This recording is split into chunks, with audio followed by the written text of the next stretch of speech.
O vinheteiro ficou assustado comigo, mas foi engraçado aquele dia. Ele ficou assustado, o que aconteceu? Foi no Master. Mas o que aconteceu que ele ficou assustado? Oi, esses negócios de espírito, não sei o quê, não sei o que lá. Cara, lá no Paranormal Experience, lá aparece... tu conversa com os caras de espírito tudo lá. também, né? Sim, geral. Umbanda, candomblé. Mas tu já conversou com um cara que Nunca. Inclusive, viu eu o quero... diabo? De repente, né? Inclusive, eu quero ganhar esse livro Não, mas com aí que tá. pentagrama pegando fogo do Daniel Mastral. Exatamente.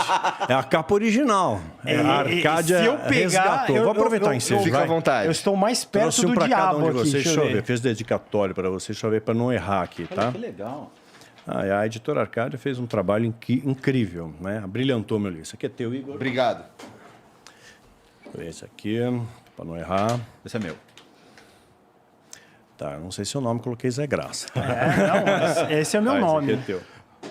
Zé Graça. Não, o acabamento que a editora Arcádia fez é muito incrível. legal. Tá? Valorizou muito mais a obra. O conteúdo é o mesmo, né? Mas assim, tem ilustração, a diagramação tá melhor, Bom, sabe? o conteúdo, assim... O conteúdo é o mesmo. o conteúdo é o mesmo e tal, mas Mas pra quem não abrilhantou, sabe né? o que é o Filho do Fogo? O que é o Filho, Filho do Fogo, na verdade, é baseado em fatos reais, né? Então, eu pego elementos ali da minha infância, da minha adolescência, em que eu tinha uma carência muito grande de pertencer a algo, acho que todo adolescente tem isso, né?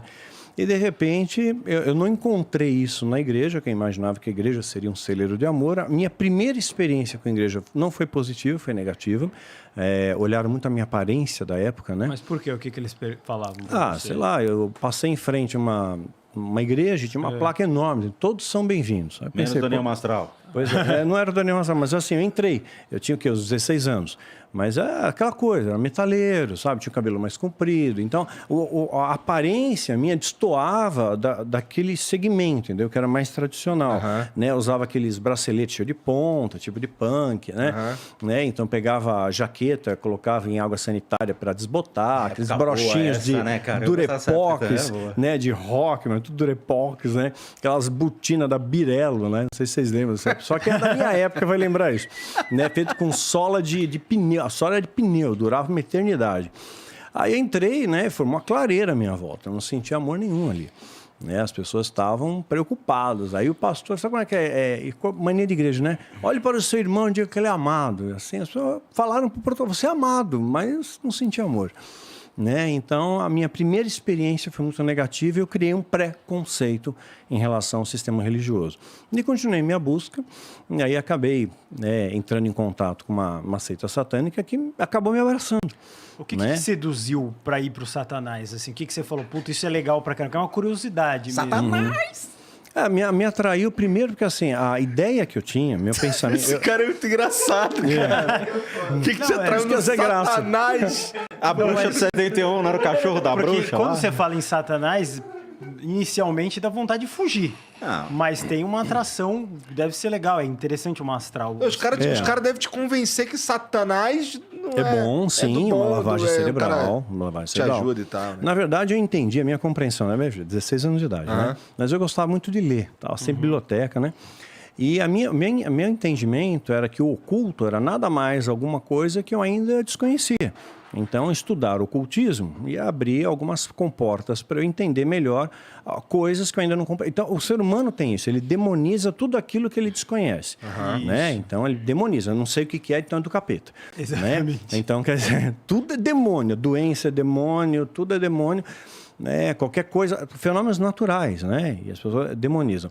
Então, eu acabei entrando em contato, né? E, na verdade, você não escolhe entrar, né? Você é escolhido, né? Mas eu entrei em contato, já estava meio que preparando essa situação para mim. É narrado melhor em Filho do Fogo a história, né? E uma pessoa fez contato comigo, me tratou super bem, né? Eu passei a participar de um grupo, uma escola que eles chamam de escola de iniciados, né? Que era, na verdade, para você aprender um pouco da doutrina, né? E a doutrina é muito inteligente, ela é persuasiva, né? E imagina, partindo do pressuposto, né? Pautando na Bíblia, ancorando na Bíblia, Satanás ele enganou a terça parte dos anjos, né? Seres inteligentíssimos, né? Muito superiores a nós, estão no céu, que não tinha treta, não tinha nada. Quer dizer, então, imagina o que não faz com a gente. Né? Então, eu fiquei fascinado com aquilo, além do que a unidade deles. Né? Eles eram muito unidos, eram muito amigos, um ajudava o outro de verdade, era um grupo unido. Né? Então, aquilo ali me chamou bastante atenção. Então, depois de um período dessa escola de iniciados, a sua mente fica cauterizada realmente, você acaba acreditando que o diabo é bom. Na verdade, ele foi uma grande vítima, né, da situação. Né? Então, ele não era o mal de todo, né? Mas ele era uma vítima, né, de um pai cruel, porque muitas vezes as igrejas ensinam assim, um Deus cruel, punitivo, vingativo, que te condena à eternidade para o inferno, por uma besteira que você fez aqui na Terra. Vai? Quer dizer, você viveu 30, 40 anos, aí você fez uma bobagem, eternidade no inferno. Quer dizer, é desproporcional, né? Parece um pouco desproporcional, se a gente cara. tem uma dosimetria de pena, lógica, nós, humanos limitados, imagina Deus, né? Mas aí foi erro de tradução, tá? Quando traduziu para o grego, para o latim, a palavra eterno, né, do grego, na verdade, não queria dizer eterno, quer dizer tempo indeterminado. E aí foi traduzido para eterno. E as pessoas acreditam nisso. Então, conflita, né, com o amor de Deus. Então, eu, na época, não desconhecia isso, realmente achava que Deus era injusto, cruel, castigava, punia, né? Então, e o diabo não, né? O diabo era do bem, cara, sabe? Ele era vítima, era que nem eu, porque eu me sentia marginalizado da sociedade, né? Então, pô, o diabo também foi marginalizado, criou uma empatia, né? E aí depois você vai entrando... Mas até onde você contou, parece bem bom ir até o negócio do Satanás. É todo mundo se ajudando. Qual que é o problema disso? Vai mais pra frente a história? Vai mais pra frente, lógico. Tô aqui, eu rim, não quero dar spoiler para o livro, né? Mas, né, mais adiante, eles vão exigindo coisas graduais de você, né? Então, quando eu fiz o ritual de iniciação, né, eu me senti muito bem naquele ritual, porque você tem todo um preparo, né? Você toma uma poção com ervas, e eles são ervas consideradas ervas sagradas, você já deve ter ouvido falar disso também, né? Ervas sagradas, né? Que assim, alteram o seu estado de consciência. Mas depois eu entro. Né? Faz com que você consiga romper algumas membranas do nosso mundo aqui, permeando outras dimensões. Então, são essas ervas sagradas. Claro, vai depender da dose, etc. Então, fazia uma misturinha lá, né, e você tinha esse aumento da sua percepção sensorial e você podia contemplar melhor esse mundo espiritual que nos cerca. E aquilo ali era uma experiência legal, né? Eu gostei daqueles, tomava aquele negócio e tinha que fazer um jejum antes, porque, por exemplo, comer carne, né, te ferra, porque demora o processo digestivo. O Rodrigo, né? Também tem uma pira com carne, não tem? Eu não posso comer carne, eu sou alérgico. Tu é alérgico. Sou alérgico. Pois mas dilata o processo, você gasta muita energia, então você tem que ficar uns 3 dias ali numa dieta específica para que aquela poção faça efeito, né? Então, para que as ervas sagradas façam efeito. Aí tem um monte de coisa e tal. E aí, quando termina o ritual de iniciação, claro, tem uma série de detalhes, por isso que é ritual, rigoroso. Quando termina, está todo mundo encapuzado, né? Todo mundo vestindo uma túnica com capuz. Você não vê o rosto, tipo de olhos bem fechados. Nossa, né? Uma aí sombra, assim. E de repente, quando terminei, sabe, eu virei para o público que estava ali e todos tiraram o capuz e me aplaudiram. Eu me senti muito bem, me senti acolhido pra caramba, sabe? Eu faço parte de uma família agora, né? E então, começa assim, claro, né? É persuasão, né? Acolhimento profundo. Claro, é um bicho aos inteligente. Roqueiros, né? Aos então, roqueiros expulsos da sociedade. Exatamente, então me senti acolhido. E realmente ajudava em muitas coisas e tal. Só que vai aumentando o grau de exigência, gradualmente. Para que você tenha poder, o poder fascina. Né? Então, mais do que o dinheiro, você anela poder, né? Porque o dinheiro eles te colocam numa empresa lá que o diretor faz parte da organização, você tem uma ascensão meteórica, você acaba ganhando dinheiro, mas o que mexe mesmo é o poder, né? O poder mexe. Os rituais são pagos? Não. Não. Para não. entrar na Irmandade é só fazer lá, não tem que pagar. Não tem que pagar. Na maçonaria é pago. Você sabe que me chamaram para ser parte da Globe, grande loja brasileira. Me chamaram pela internet ou chamaram presencialmente? Não, eu recebi uma carta. Ah, é? Me acharam, não sei aonde. Eu estava trabalhando, e isso foi em 2004, precisa 2005. de recursos para manter digamos, a instituição. Me pediram R$1.000. Né? Mas é uma coisa voluntária. Mas né? era roupa, joias e o acesso à loja. Eu falei, não quero não, Não te obrigado. interessa. Não, eu já conhecia, né? Então, o rito escocês, rito Koimish, Mirain, todos os ritos, você tem acesso. Você vai na editora Madra, você compra os livros, você já sabe muito bem o que acontece. O fato Mas do é lobby... superficial, eles não podem revelar Não. a verdade, aí senão estão lascados. Ali, vamos lá, o que acontece na maçonaria é diferente das impressões. Existe o conhecimento, existe mais o lobby, existe mais o contato entre troca de cartões, favoritismo. Então, eu conheci E pessoas se que... ajudam, você não vê maçom passando Sim. necessidade, um ajuda o Não, outro não de vem. verdade. Mas também tem pessoas que morrem, a maçonaria vai lá e arranca tudo o que ele conseguiu em vida depois que a maçonaria deu. Isso eu já vi acontecer. Sim, sim. Eu vi acontecer, não é história, não. Mas eu conheci pessoas que, cara, o cara não tinha nada, depois de 10 anos o cara tava muito bem de vida, cheio de contratos de trabalho, Exatamente. na mídia. E, cara, eu perguntei para ele, o que aconteceu? Ele falou, virei maçom rito escocês. Tá bom, quer virar? Não, obrigado. Não é uma questão de eu não quero obrigatoriedades na minha vida. Você tem que frequentar a loja 2, 3 vezes por semana, fazer muito lobby político, e eu sou péssimo com lobby político, eu não gosto. Mas, Mastral, eu tenho muitas perguntas para te fazer, posso? Claro. Então tá bom. Eu assisti alguns documentários sobre satanismo para entender, tá? Tem um documentário muito interessante que é o Hail Satan, tá? Esse Saiu eu não até vi. do Netflix, mas Esse eu estava no achei. Netflix, estava lá. É muito interessante porque eles abrem as portas, é uma comunidade nos Estados Unidos que reivindica alguns direitos junto àquela comunidade, junto àquela sociedade. Eram pessoas que foram retiradas da sociedade por alguma coisa. Preconceitos religiosos, preconceitos com relação à cor da pele, preconceitos com relação à sua orientação sexual. A igreja, durante muito tempo, principalmente nos Estados Unidos, criou muitos preconceitos com relação às pessoas. Isso vem desde a Inquisição. É antigo. Perfeito. Então, assim, a gente tem dogmas muito complicados da igreja, leia-se o Vaticano, que quando repercute nos Estados Unidos, dizendo, eu não aceito homossexuais na igreja, eu não aceito certas coisas aqui dentro. Aí vem uma criação de uma religião, nos Estados Unidos é uma religião, o satanismo, e fala, ok, eu aceito. Então ele abre a porta e aceita as pessoas que a igreja não aceitou. E ele acolhe essas pessoas. Sim. E no documentário mostra.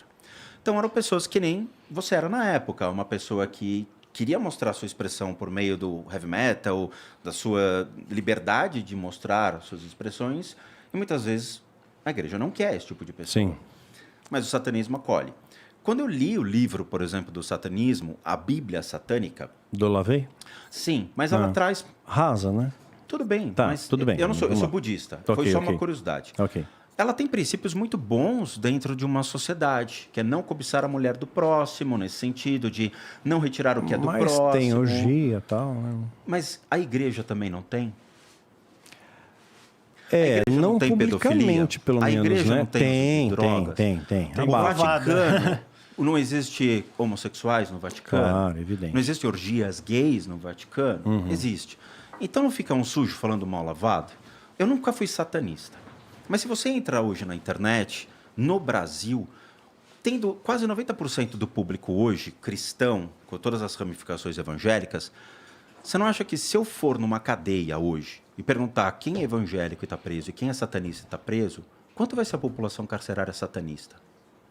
Menor. Porque eu acho que lá dentro as pessoas acabam buscando um refúgio na fé. Né? Eu já visitei penitenciários, né? Então as pessoas lá dentro perderam tudo, acabam se refugiando na fé. É os dois extremos. Ou então se alia Eu não quero te afrontar, aos não é uma bandidos. forma, só Não, uma eu estou entendendo. Né? Ou então você se alia ao crime organizado, que é uma maneira de você se proteger lá dentro. Mas e o tráfico que eles fazem? Por exemplo, eu já vi traficante fazendo tráfico em nome de Jesus. E as balinhas de cocaína com a imagem de Jesus. Tem muito disso. Sim. Mas tem igreja que vende a toalha ungida em nome Tem. de Jesus. E feijão que cura a Covid e tudo mais. Exatamente. Essa deturpação Unção também pra não emagrecer, assusta tal. numa proporção que o cara que está lá não perde a fé vendo isso? Pois é, mas foi intencional isso. Né? Foi proposital. Sumariano, vou tentar compactar porque eu estou acostumado a dar aulas, né? Então vou compactar. O que existia? Jesus veio estabelecer os princípios cristãos. Jesus não era preconceituoso. Ele quebrou todos os paradigmas preconceituosos da época. Ele falou com a mulher samaritana, e os samaritanos, os judeus, odiavam. Ele conta a parábola do bom samaritano. Do cobrador. Né? Do bom samaritano. É interessante o bom samaritano, porque ninguém gostava do samaritano. Aí, o samaritano, para quem não conhece a história, um cara foi assaltado, tomou um pau dos bandidos e ficou jogado na estrada. Aí passa um sacerdote, que era uma pessoa religiosa, um líder religioso, um guardião da lei, ignora, passa por cima do cara. Aí depois vem um levita, um adorador, ignora. Aí vem um samaritano e cuida do cara. Então Deus, na verdade, ele está vendo o coração. Jesus deixou isso nessa mensagem, mostrando para nós que ele não fala se o samaritano era dizimista, se frequentava a igreja X, Y, Z, qual era a expressão religiosa dele. O olhar de Jesus foi para a ação dele, para a bondade que ele fez, para a atitude dele. Né? Da mesma maneira, um outro texto que Jesus ressalta, vou pensar só dois para não ficar extenso, ele conta uma outra parábola que tinha lá um fariseu e um publicano. O publicano era o cobrador de impostos, né? E o povo tinha ojeriza, porque eles pegavam um judeu para fazer isso, para cobrar os próprios judeus em nome dos romanos. Né? Tanto é que um personagem deles, o tal de Zaqueu, né, que era chefe dos cobradores de impostos, ele se converteu. Aquele que subiu na árvore, vê Jesus passando, vamos jantar na tua casa, tal. E ele foi íntegro, ele roubava dos caras, ele devolveu 4 vezes mais. Então, o publicano não era bem visto. Aí, nessa parábola, mostra o fariseu lá na frente do altar, bem próximo, bate a mão no peito e fala tudo o que ele fazia. Eu dou dízimo, eu sou bom, eu faço e aconteço. E lá no fundo, o publicano, né, simplesmente abaixa a cabeça e, Senhor, tem misericórdia de mim. Né? E Jesus diz que ele desceu justificado, ou seja, Deus viu o coração dele. Tanto é que entre os discípulos de Jesus, Mateus, por exemplo, era cobrador de impostos. Então, o olhar de Jesus era o coração, era a atitude das pessoas, né? Ele quebrou esses paradigmas. E hoje a igreja se contaminou com isso, porque hoje a gente julga, né, a aparência, julga a moda de vestir, julga um monte de coisa. Né? Aí o que acontece? Olha só como uma coisa foi fragmentando. Nasceu o cristianismo, né? E o cristianismo primitivo, a igreja era muito unida, extremamente unida. Né? É um detalhe. Isso eu acho interessante pontuar, porque senão fica fora de contexto. Os fariseus tinham receio, porque Jesus tinha falado que ia ressuscitar no 3º dia. Então, os fariseus vão lá até Pilatos. Olha, Pilatos, os discípulos de Jesus vão saquear o corpo e vão contar para todo mundo que ele ressuscitou. Manda uma guarda lá. E Pilatos concorda. Vai uma guarda, mas uma guarda romana. Lembrando, maior exército do planeta. Extremamente organizado, né? Sabe? E um pelotão tinha que ter pelo menos 21 soldados.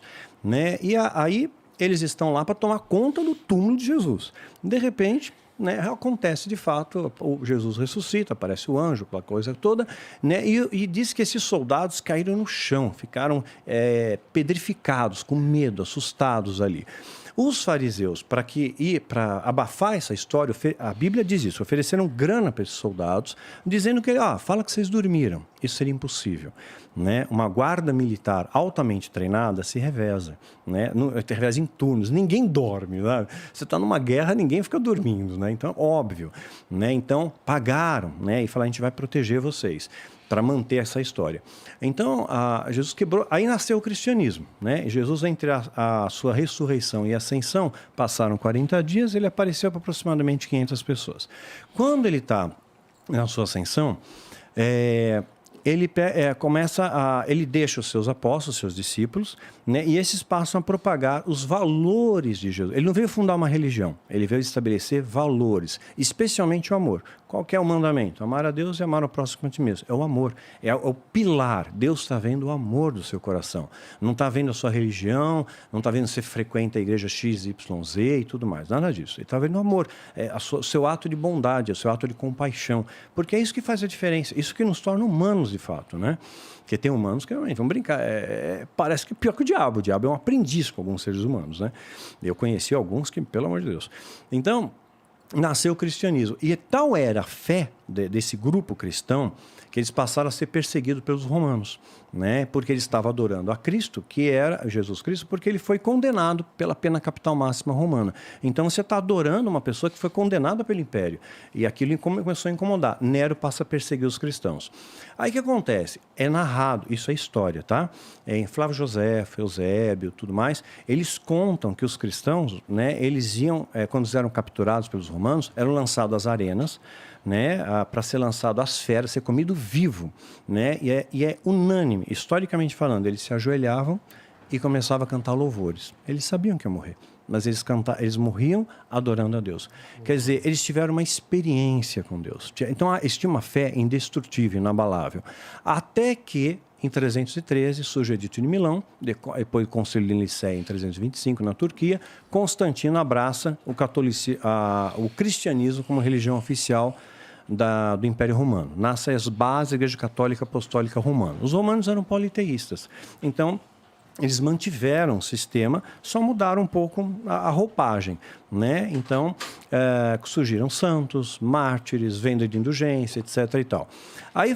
Aí surge a cisma, né? Há uma divisão, Igreja Ortodoxa e Igreja Católica Apostólica Romana, né? Surgiu do Oriente e do Ocidente. A única quebra. Mais adiante vem Martim Lutero, né, em 1517, 31 de outubro de 1517. Martim Lutero faz a Reforma Protestante. Tecnicamente, não haveriam 3 expressões apenas, né, católica, apostólica romana, ortodoxa e protestante. O que aconteceu entre os protestantes? Se dividiram de novo. Metodista, batista, pentecostal, adventista, blá, blá. Quer dizer, no meio de tanta barafunda, cadê a verdade? Se perdeu.